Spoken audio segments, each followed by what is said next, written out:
Langsung saja kita masuk dalam pembahasan yang pertama, yaitu modal dan struktur modal. Modal adalah hak atau bagian yang dimiliki oleh pemilik perusahaan dalam pos modal atau modal saham, keuntungan atau laba yang ditahan atau kelebihan aktiva yang dimiliki perusahaan terhadap seluruh utangnya. Struktur modal adalah perimbangan atau perbandingan antara modal asing dan modal sendiri. Modal asing diartikan dalam hal ini adalah hutang baik jangka panjang maupun dalam jangka pendek. Sedangkan modal sendiri bisa terbagi atas laba ditahan dan bisa juga dengan penyertaan kepemilikan perusahaan.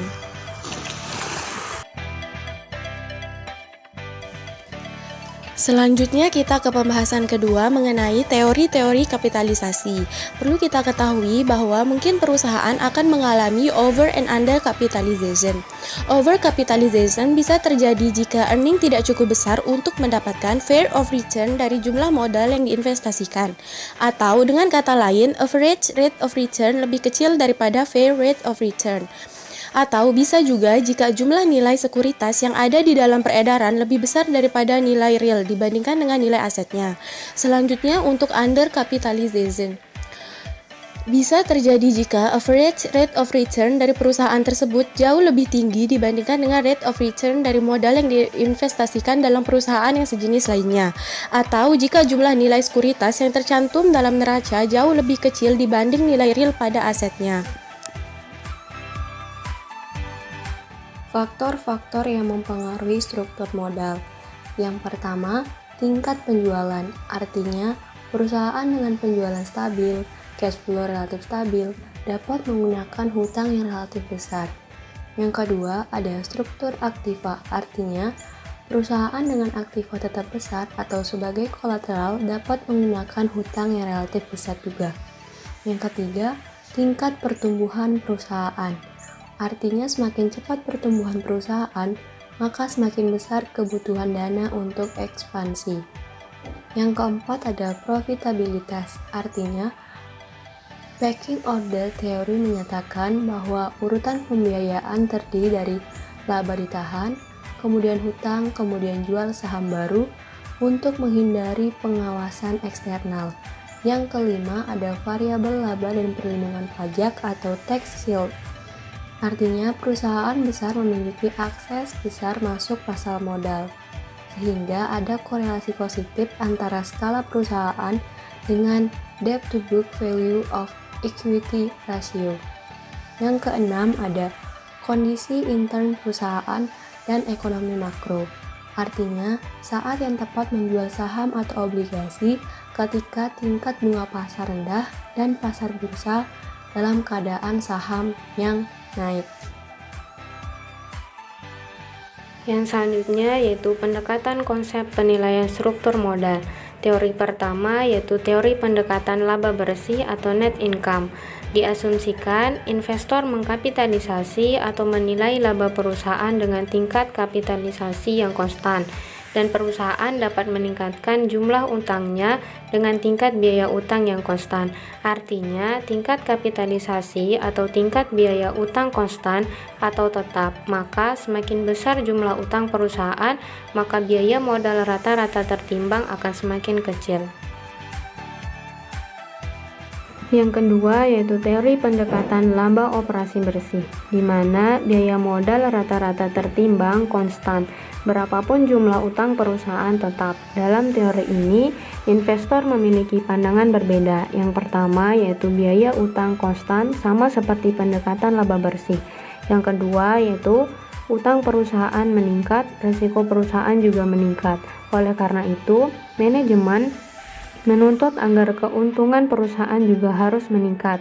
Konsekuensinya, biaya modal rata-rata tertimbang konstan dan keputusan struktur modal menjadi tidak penting.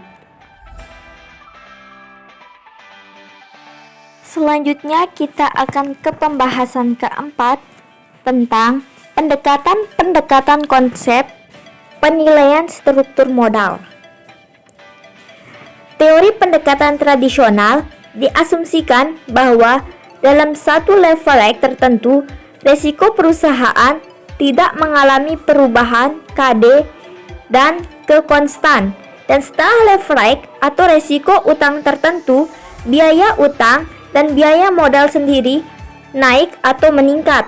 Biaya modal yang besar bahkan lebih besar dari penurunan biaya dikarenakan penggunaan utang yang murah mengakibatkan biaya modal rata-rata yang tertimbang yang tadinya menurun. Setelah leverage menjadi naik, atau dengan kata lain, nilai perusahaan yang awalnya naik menjadi turun akibat dari utang yang semakin besar. Selanjutnya, teori pendekatan Modigliani dan Martin Miller atau teori MM. Yang pertama, resiko bisnis perusahaan dapat diukur dengan standar deviasi laba sebelum bunga pajak dan pajak atau EBIT. Dan perusahaan yang memiliki resiko bisnis sama dikatakan berada dalam kelas yang sama. Yang kedua, semua investor dan investor potensial memiliki estimasi sama terhadap EBIT perusahaan di masa datang atau homogeneous expectation tentang laba perusahaan dan tingkat risiko perusahaan. Yang ketiga, saham dan obligasi diperdagangkan dalam pasar modal yang sempurna atau perfect capital market. Selanjutnya, ada pembahasan mengenai keputusan struktur modal dalam praktek. Ada analisis EBIT, EPS. Melalui analisis ini, manajemen dapat melihat dampak dari berbagai alternatif pendanaan terhadap EPS atau earning per share pada tingkatan EBIT, earning atau before interest and tax yang bervariasi. Yang dimaksud dengan EPS adalah laba bersih sesudah pajak atau earning after tax (IAT) dibagi jumlah lembar saham perusahaan yang beredar. Bisa dilihat mengenai EBIT, ada juga yang namanya indifference point. Ini memberikan masukan penting bagi manajemen dalam memilih alternatif pembelanjaan. Jika expected EBIT lebih besar dari indifference point, berarti artinya perusahaan sebaiknya menggunakan pendanaan hutang. Dan jika sebaliknya, perusahaan menggunakan saham akan lebih menguntungkan. Perlu dicatat bahwa keputusan ini bisa salah jika actual EBIT tidak besar yang diharapkan.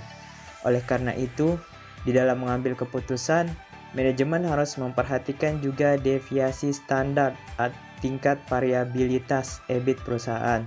Expected dan deviasi standar EBIT dapat dicari dengan mengembangkan sejumlah skenario tentang EBIT di masa mendatang beserta dengan probabilitas terjadinya. Jika deviasi standar EBIT relatif besar, manajemen harus lebih hati-hati karena expected EBIT menjadi kurang dapat dipercaya.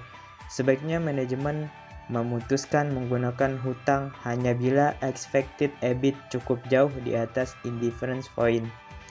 Dapat dilihat rumus yang ditampilkan di dalam slide, ada IAT dalam kurung saham dan IAT dalam kurung hutang.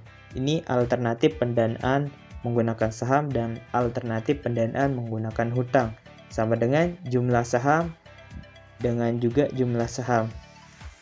Di bawahnya ada di dalam kurung itu EBIT tanda bintang yang artinya indifference point, dan min C1 itu artinya biaya bunga pada alternatif pembelanjaan 1.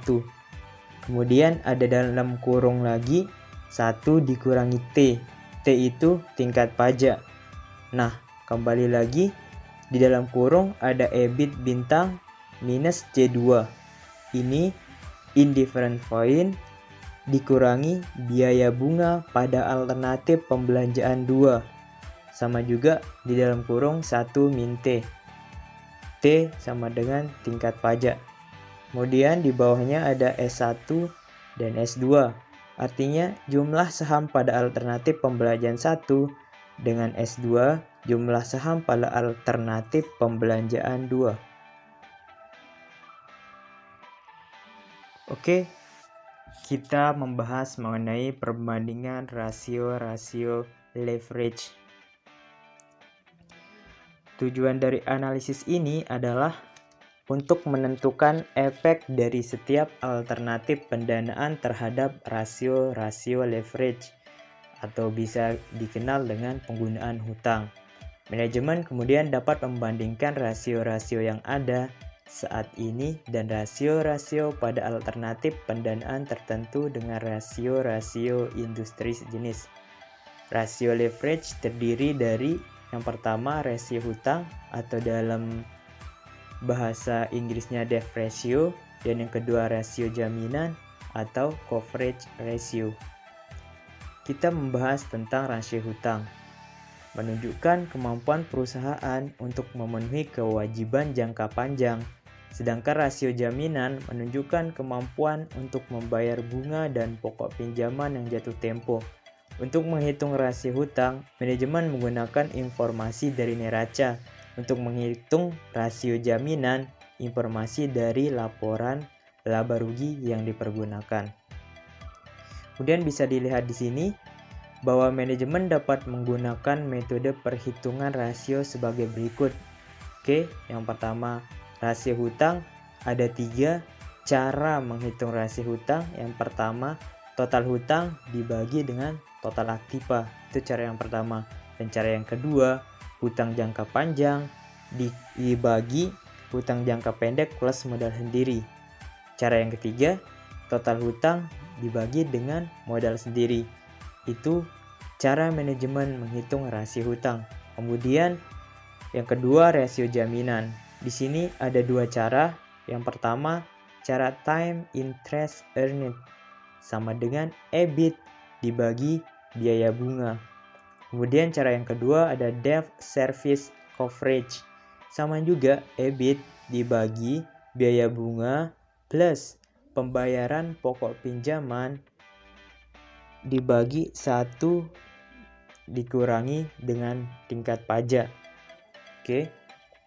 Rasio hutang dan rasio jaminan dapat dihitung berdasarkan yang pertama, posisi keuangan perusahaan pada saat ini. Yang kedua, posisi keuangan perusahaan dengan alternatif pendanaan yang ada seperti 100% modal sendiri, 100% hutang, dan sebagainya. Rasio-rasio tersebut kemudian dibandingkan dengan rasio industri. Dari perbandingan tersebut, manajemen dapat menentukan alternatif pendanaan yang tepat bagi perusahaan. Di sini maksudnya manajemen diwajibkan untuk membandingkan rasio hutang dan rasio jaminan perusahaannya dengan rasio hutang dan jaminan pada industri sejenis, misalnya industri makanan dan industri lainnya, itu dibandingkan. Slide yang terakhir mengenai analisis arus kas perusahaan. Jadi di sini metode ini menganalisis dampak keputusan struktur modal terhadap arus kas perusahaan. Bisa dikatakan keputusan struktur modal itu apakah dampaknya terhadap arus kas perusahaan. Metode ini sederhana tetapi sangat bermanfaat. Metode ini melibatkan persiapan suatu seri anggaran kas pada 1. Kondisi perekonomian yang berbeda. Kedua, struktur modal yang berbeda. Arus kas bersih pada situasi yang berbeda ini dapat dianalisis untuk menentukan apakah beban tetap perusahaan seperti pokok pinjaman, bunga, sewa, dan dividen saham preferred yang dihadapi perusahaan tidak terlalu tinggi. Ketidakmampuan perusahaan untuk membayar beban tetap bisa mengakibatkan financial insolvency. Sini ada menurut Gordon Donaldson dari Harvard University menyarankan bahwa kapasitas beban tetap perusahaan sebaiknya tergantung pada arus kas bersih perusahaan yang diharapkan dapat terwujud pada saat perekonomian mengalami resesi. Dengan kata lain, target struktur modal ditentukan dengan membuat rencana untuk menghadapi kondisi terburuk yang kemungkinan terjadi. Jadi, menurut si Gordon Donaldson dari Harvard University ini, manajemen disarankan untuk membuat arus kas yang diasumsikan bahwa akan terjadi kondisi yang tidak diharapkan atau kondisi terburuk seperti saat ini. Kemudian, adapun rumus berikut mendefinisikan CBR, saldo kas yang diharapkan perusahaan pada akhir periode resesi. CBR ya.